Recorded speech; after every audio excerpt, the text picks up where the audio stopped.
You can call it an unwanted record. The number of women arrested for crimes in Bexar County is now at a 3-year high. Yeah, the increase is forcing the county to find solutions to house those female inmates. Eyewitness News reporter Marvin Hurst joins us from the Bexar County Detention Center. And why the jump, Marvin?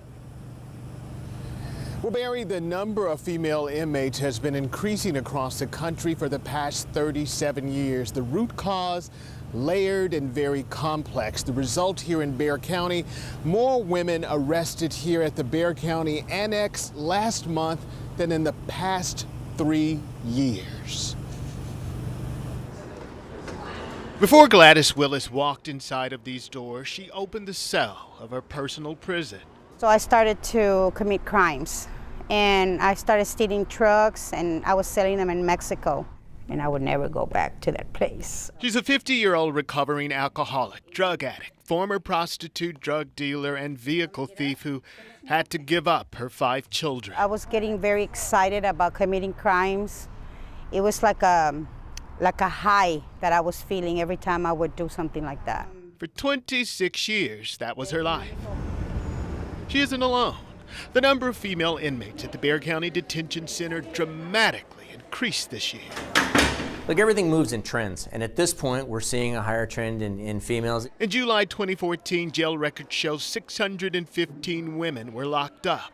3 years later, female inmates peaked at 692, the highest it's been in 3 years. To make room for the surge within jail standards, the Bexar County Sheriff's Office covered the windows in 2 jail units across the hallway from each other with tape and cardboard. One is now filled with women, the other filled with men.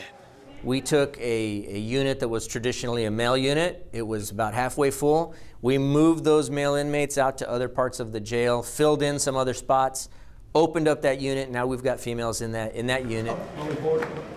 The women are in for an array of crimes: injury to a child charges, trespassing, assault, weapons, theft, drugs, and even murder. Everything that goes up must come down at some point. And so we know that, okay, we're seeing a spike. Maybe we can figure out why it's there, maybe not. All we can do is deal with it in the best way that we possibly can. It's an illness of the soul. A lot of us, we come from sexual abuse as children. And I also...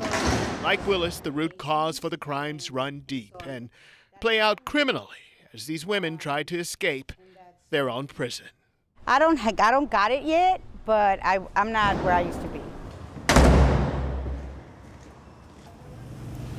There are obviously more offenders, and authorities say they are making more arrests. Reporting live, Marvin Hurst, KENS 5 Eyewitness News.